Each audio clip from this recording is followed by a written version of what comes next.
서가 있어서 그런가 보다. 올 한 해는 지난해부터 시작된 코로나가 전 세계적인 팬데믹을 불러와서 우리나라뿐만 아니라 전 지구에 살고 있는 모든 나라와 사람들이 큰 어려움을 겪은 그런 때였습니다. 그래서 이제 올해는 유난히 분주하고 정신없이 지나가서 마치 2021년이 아직 오지도 않은 듯한, 그래서 아직도 시간이 2020년에 머물러 있는 것만 같은 그런 생각이 들기도 합니다. 하지만 이 시간 여러분들께 이 말씀을 전하고 싶습니다.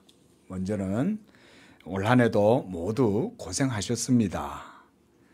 수고하셨습니다. 그리고 잘 하셨습니다.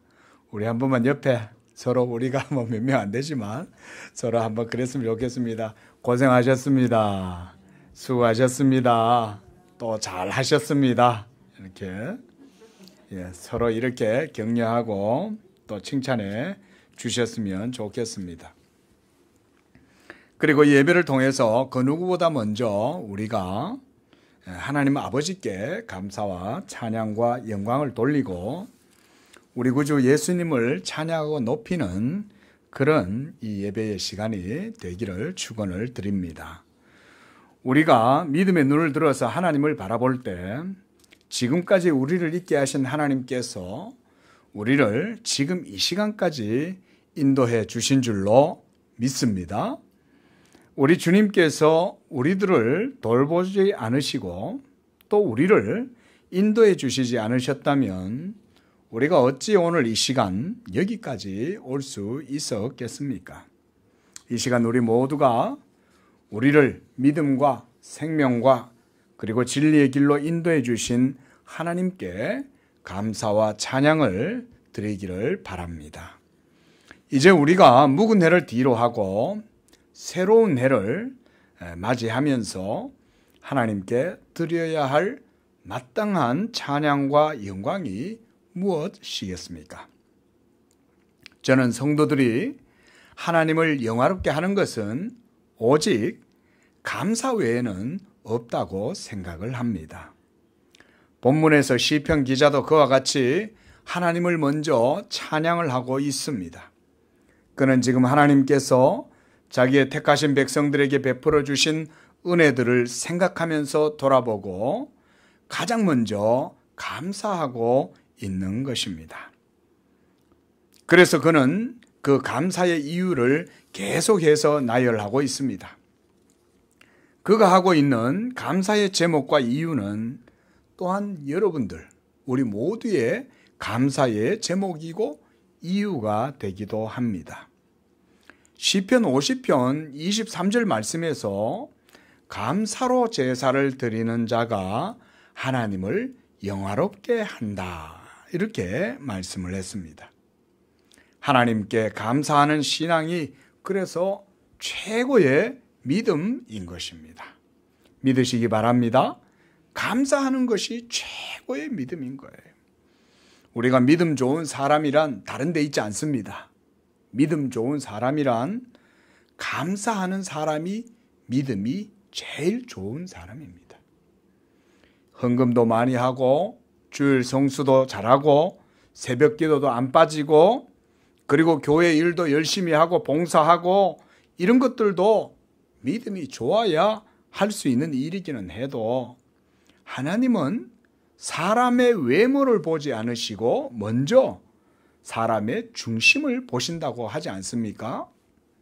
그래서 마음에 그 모든 것들이 있어도 감사가 없다면 하나님께서 우리의 그런 모든 수고나 노력과 헌신도 하나님이 별로 기뻐하시지를 않는 거예요.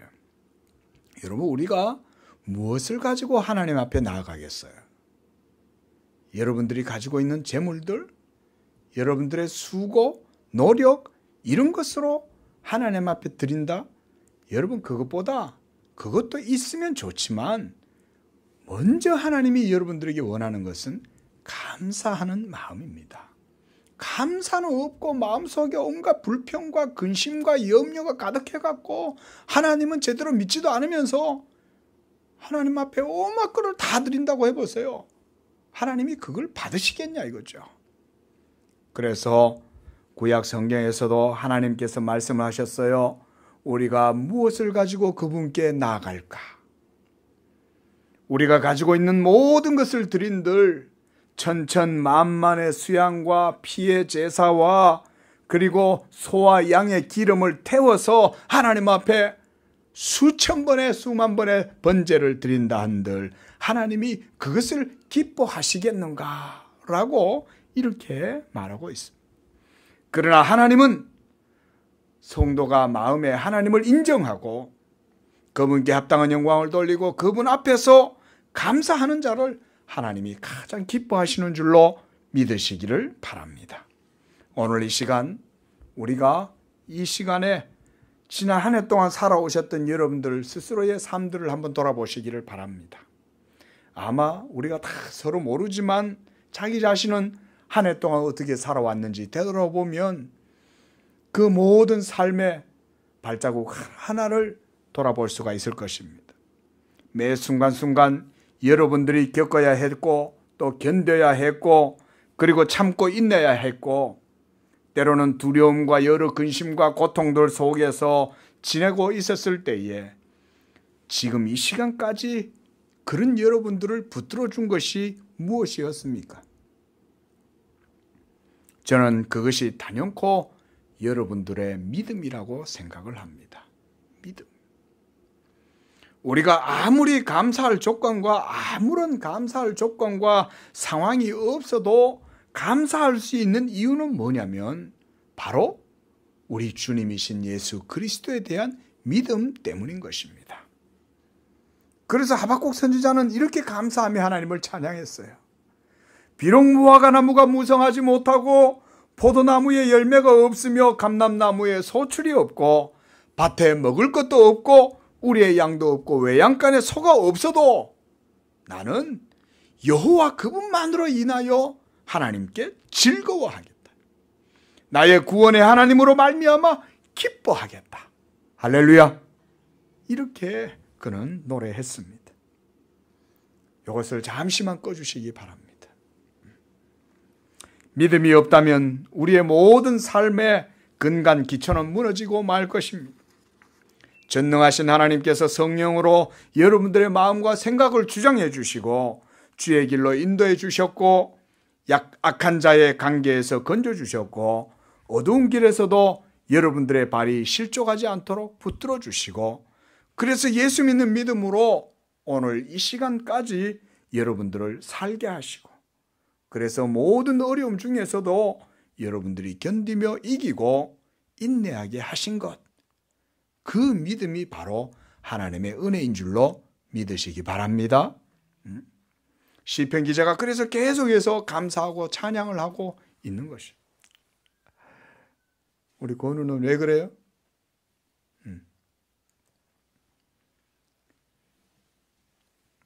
그래서 본문 말씀을 보십시오. 우리 함께 읽어보겠습니다. 시작. 여호와께 감사하라. 그는 선하시며 그 인자하심이 영원하미로다. 그리고 그런 다음에 그는 찬양과 감사의 이유를 밝혀주고 있습니다. 먼저 하나님께서 자기의 택하신 백성들을 구원해 주신 것을 그는 찬양하고 있습니다. 여기에서 속량받은 2절에 보면 여호와께 속량받은 자들은 이같이 말할지어다. 그리고 여호와께서 대적의 손에서 그들을 속량하셨다고 말씀하고 있어요. 속량이라는 말은 예수 그리스도의 십자가의 구속으로 말미암는 그 피값으로 여러분들을 죄와 심판과 멸망 가운데에서 속량해 주었다. 값을 주고 대신 치르고 사셨다, 그 말인 거예요. 대적이란 말, 지금 시편 기자가 말하고 있는 여기에서의 대적은 바로 누구냐면 우리의 원수 사탄 마귀, 그리고 그에게 종노릇하면서 죄에 사로잡혀갖고 종노릇하는 자들, 그래서 사망을 무서워하고 두려워하는 자들, 바로 그런 자들을 그 대적에 의해서 구원해 주셨다, 그 말인 거예요. 우리 인생들에게 있어서 가장 큰 대적이 누구겠어요? 남편, 아내, 이웃, 날 미워하고 날 싫어하는 주변에 있는 사람, 그런 사람들도 뭐 그런 의미에서 어느 정도는 그런 게 있을지 모르지만 궁극적인 우리 인생의 대적은 바로 사망이죠. 그리고 사망 위에서 왕노릇하는 사탄이죠. 예수 그리스도께서 우리를 이 사망과 사탄의 권세에서 십자가의 피로 값주고 사시고 모두 다 해방해 주신 줄로 믿습니다. 그래서 이제 동서남북 각 지방, 세상 모든 곳에 살아가던 주님의 백성들을, 그들을 광야 사막길에서 방황하고, 그리고 그곳에서 거주할 성읍을 찾지 못하고 줄이고 목말라서 그들의 심령이 그들 안에 피곤하였을 때, 이것이 바로 우리 인생의 나그네들의 모습입니다. 말씀을 보십시오. 4절에 광야 사막길에서, 우리 함께 읽어봅니다. 시작. 그들이 광야 사막길에서 방황하며 거주할 성읍을 찾지 못하고 줄이고 목이 말라 그들의 영혼이 그들 안에서 피곤하였도다. 이게 바로 이 땅에서 살아가고 있는 하나님 없이 사는 우리 인생들의 모습이에요. 그러나 바로 그렇게 줄이고 목마르고 거할 곳이 없이 정처 없이 떠돌아다니고 심령이 괴로워서 말하자면 죽지 못해서 살고 있는 그런 인생들의 부르짖음을 하나님이 들으시고 그들에게 그 고통에서 그들을 건져 주셨다는 것입니다. 그리고 또한 바른 길로 인도해 주셔서 거주할 성읍에 이르게 하셨다고 7절에 말씀하고 있어요.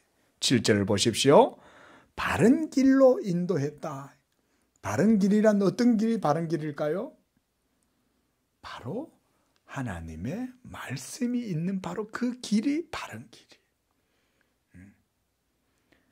우리 성도들에게 이와 같은 바른 길로 올 한 해도 인도해 주신 줄로 믿습니다. 하나님은 이런 분이에요. 우리를 바른 길로 인도하기를 원하시는 분이십니다.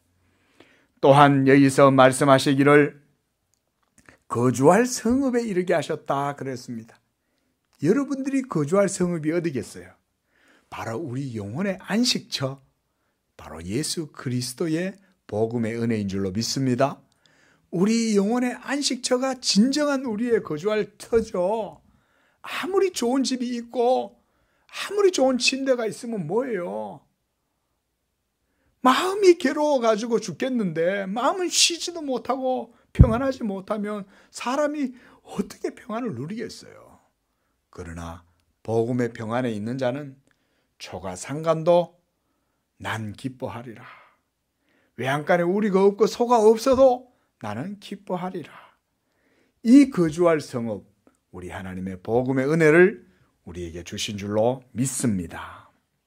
그래서 8절에서 그는 다시 찬양을 하고 있어요. 하나님은 사모하는 영혼을 만족하게 하시고 줄인 영혼에게 좋은 것으로 채워주는 분이라고 이렇게 고백을 하고 있습니다. 우리가 다시금 10절 말씀을 한번 읽어보겠습니다.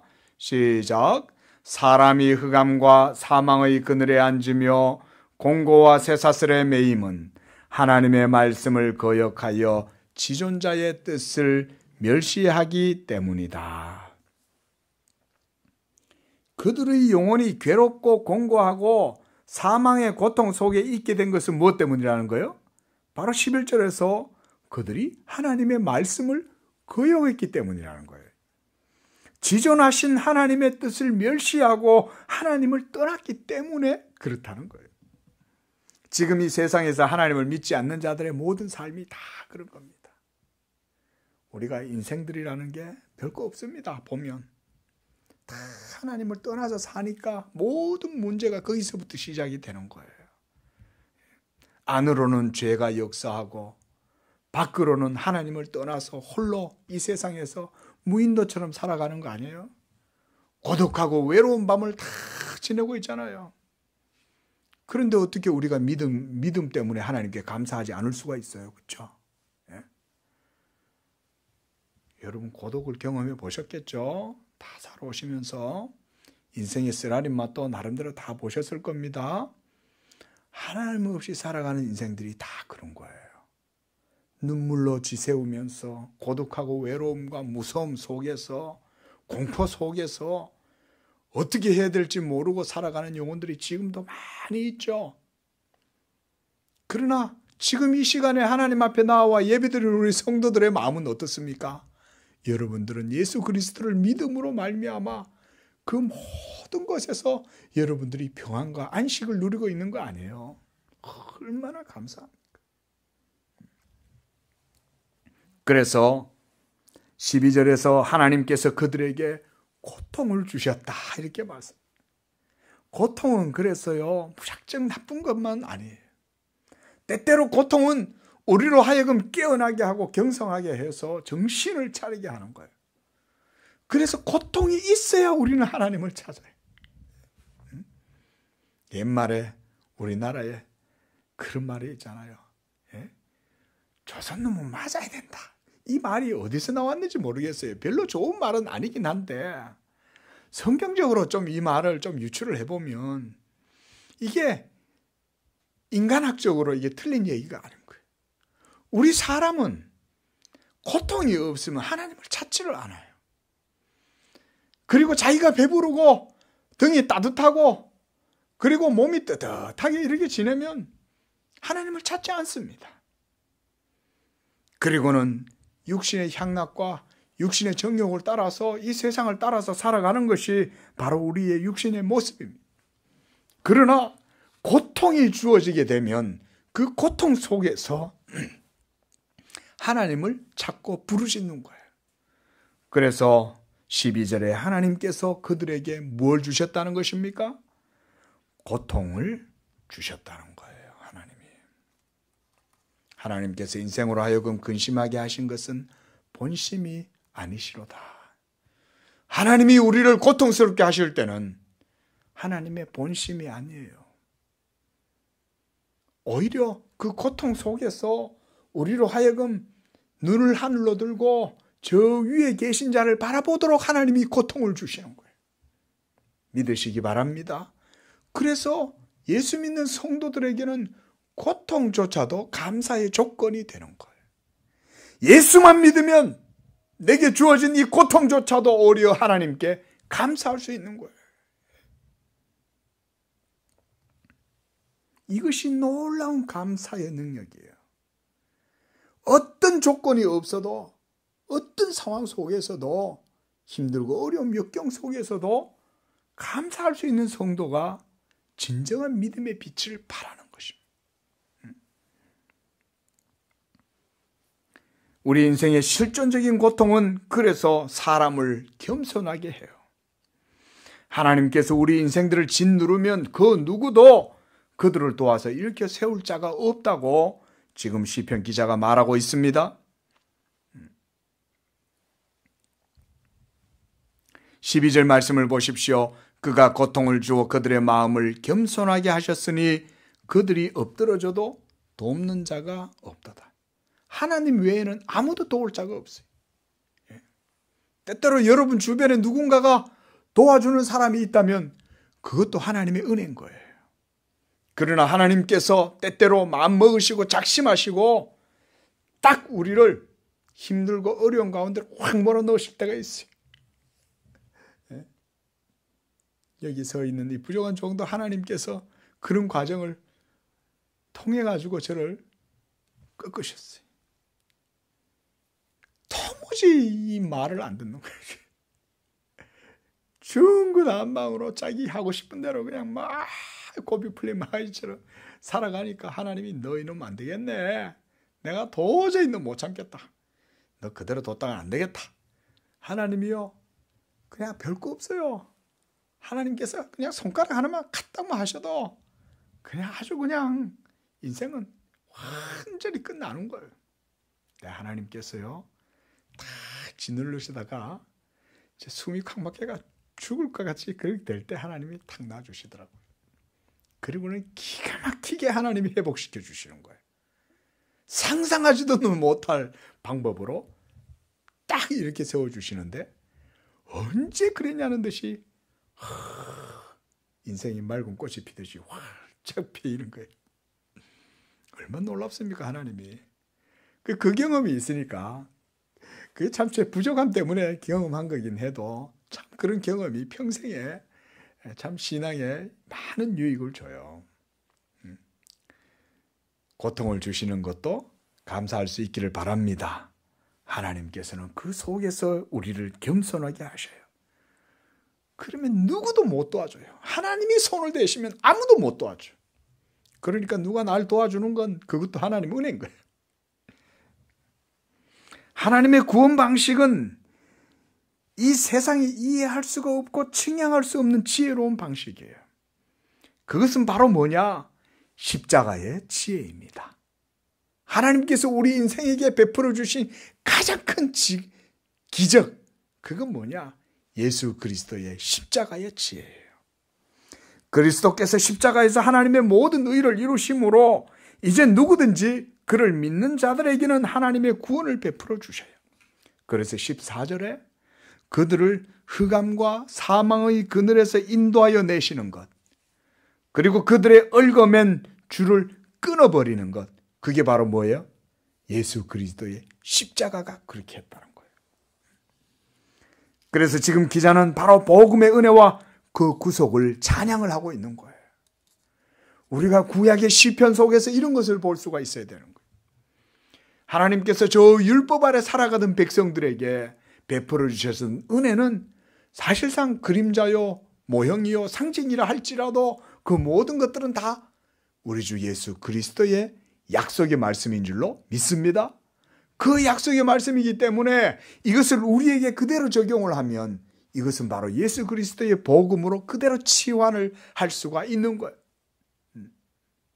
그래서 이스라엘 백성들에게 베풀어 주신 모든 구속의 은혜가 이제는 신약 백성들에게도 동일하게 주어지는데, 신약 백성들에게는 율법의 방식이 아니라 복음의 방식으로 이 구속의 은혜를 베풀어 주십니다. 여러분, 복음의 방법은 기적인 줄로 믿으시기 바랍니다. 하나님의 기적이 바로 그런 거예요. 그게 기적인 거예요. 사람이 할 수 있다면 그건 기적이 아니죠. 하나님만이 하시니까 그게 기적인 거예요. 그래서 시편 기자가 지금 계속해서 이 복음의 은총을 노래하고 있는 것입니다. 15절을 보십시오. 여호와의 인자하심과 인생에게 행하신 기적으로 말미암아 그를 찬송할지어다 라고 하면서 또 16절에서 20절까지의 이 본문의 내용도 모두가 복음에 대한 내용인 거예요. 먼저는 그가 논문을 깨뜨리고 세빗장을 꺾으셨다라고 말씀을 하고 있습니다. 논문, 한마디로 말하면 철벽과 같은 이것을 절대로 사람은 무너뜨릴 수가 없죠.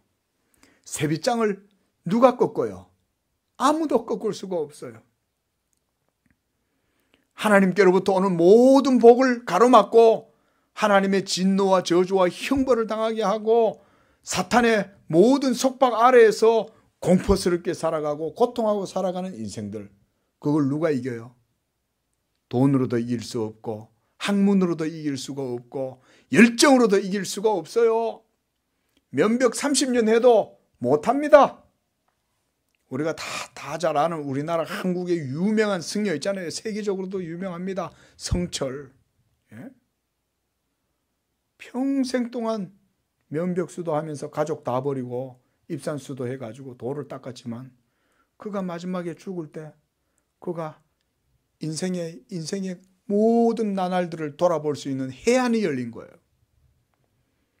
그래서 자기 인생을 돌아보고 통찰할 수 있는 눈이 열리고 보니까 자기가 온통 평생 동안 도를 닦았다는 게 결국은 우매무지한 인생들을 모두 다 지옥으로 이끌고 가는 그런 짓을 한 거 외엔 다른 게 없더라는 거예요.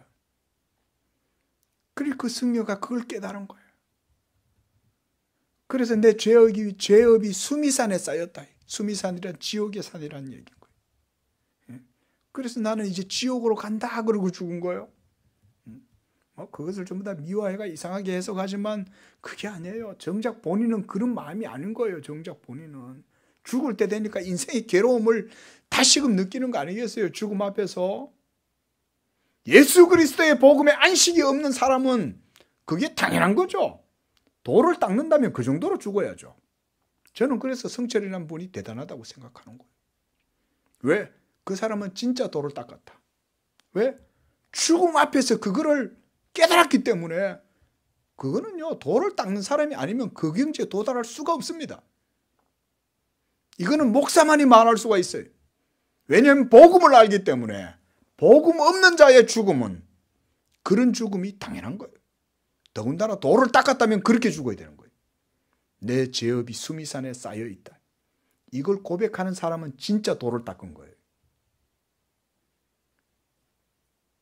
그걸 모르고 죽는다. 그럼 그 사람 도 못 닦은 거예요.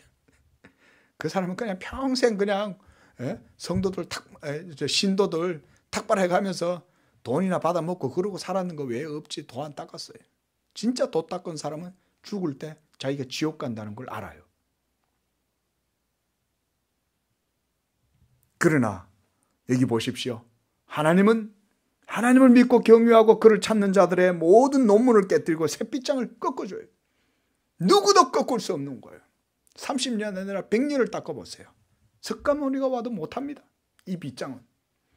그러나 우리 주님께서 십자가로 이 논문과 셋빗장을 꺾으시고 무너뜨려 주신 줄로 믿습니다. 사람은 절대로 할 수 없어요.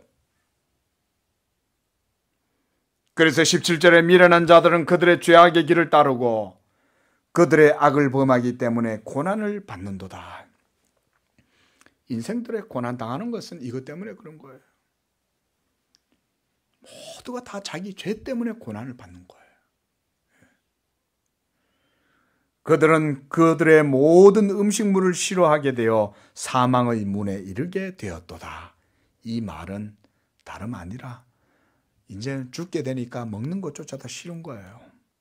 사람이 이제 죽게 돼가지고 그 영혼이 꺼져가는데 먹는 게 무슨 소용이 있겠어요? 그러니까 음식물 먹는 것조차도 이제 싫은 거예요, 이제. 뭐 때문에 그렇습니까? 죄 때문에 지금 말라 비틀어져 있는 거예요, 지금 영혼이. 죄 때문에. 이것이 바로 시편 기자가 보고 있는 우리 인생의 실존적인 모습입니다. 이게 바로 예수 믿지 않고 살아가는 영혼들의 모습입니다. 이에 그들이 그들의 고통 때문에 여호와께 부르짖으매. 그래서 하나님께 고통을 호소하고 부르짖는 것도 은혜인 거예요. 고통 속에서도 하나님을 찾지 않는 자들은 영영이 멸망해져가는 꺼져가는 불밖에 안 돼요. 그러나 고통 속에서도 하나님을 찾을 수 있다면 그것도 믿음이므로 그것조차도 감사할 수 있는 거예요. 하나님을 찾는 게 어디예요, 그죠? 예? 고통 속에 있어도 하나님을 안 찾아요. 추우시면 켜십시오.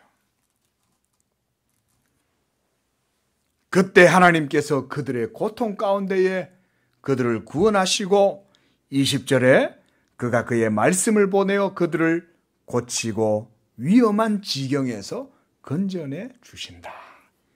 우리 하나님은 여러분들을 위험한 지경에서 건져주시는 줄로 믿으시기 바랍니다. 위험한 줄 알아야 위험한 데서 구원을 받지. 위험한 줄도 모르고 그냥 막 육신의 평안함 속에서 살면 몰라요. 개구리가 가마솥 안에서 그냥 죽어가도 모르는 것처럼 인생들이 그러고 사는 거예요. 예? 그 목사가 얼마나 안타깝겠어요, 인생들을 보면. 예? 육신의 정욕에 취해가지고 젊음에 취해가지고 캐싸라 하면서 뭐 주어진 인생 뭐 딴 거 있냐? 그러고 살다 마는 거지 이러면서 젊음의 활락을 즐기면서 막 그러고 막 살죠. 젊음이 언제까지 갑니까? 젊음이 가장 꽃필 때 20대 중반부터 해가지고 30대 초반이면 끝나는 게 인생 아니에요, 사실. 그리고 그때부터는 이제 온몸에 염증이 일어나기 시작하고 평생 이제 비타민 먹어가면서 몸 바이오리듬 챙겨가면서 뭐 그러면서 사는 거죠, 인생이.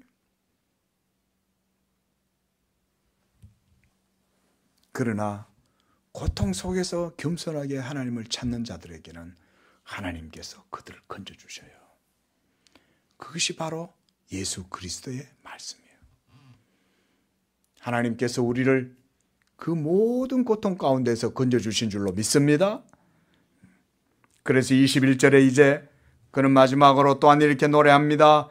함께 읽어보겠습니다. 여호와의 인자하심과 인생에게 행하신 기적으로 말미암아 그를 찬송하리로다. 감사제를 드리며 노래하여 그가 행하신 일을 선포할지로다. 이렇게 이 한 해 동안 우리가 하나님이 우리에게 베풀어 주신 이 복음의 은혜로 감사할 수 있기를 바랍니다. 그리고 우리에게 다가온 이 새로운 한 해도 또한 이 감사로 하나님께 영광을 돌리실 수 있기를 바랍니다. 그리고 여러분, 하나님께서 여러분들에게 베풀어 주시는 기적이라는 게 다른 데 있지 않습니다. 바로 이 복음 그 자체가 우리에게 있어서는 기적입니다. 이 기적이 아니라면 우리가 그 무엇에서부터 구원을 받고 그 무엇에서부터 하나님의 은혜를 누리고 살아가겠어요. 감사하실 수 있기를 바랍니다. 그래서요, 오늘 제목을 그래서 인생에게 베풀어 주신 기적이다 그랬습니다. 기적이라는 게 여러분 멀리 있지 않습니다. 기적은 가장 평범한 일상 그 자체가 벌써 기적입니다.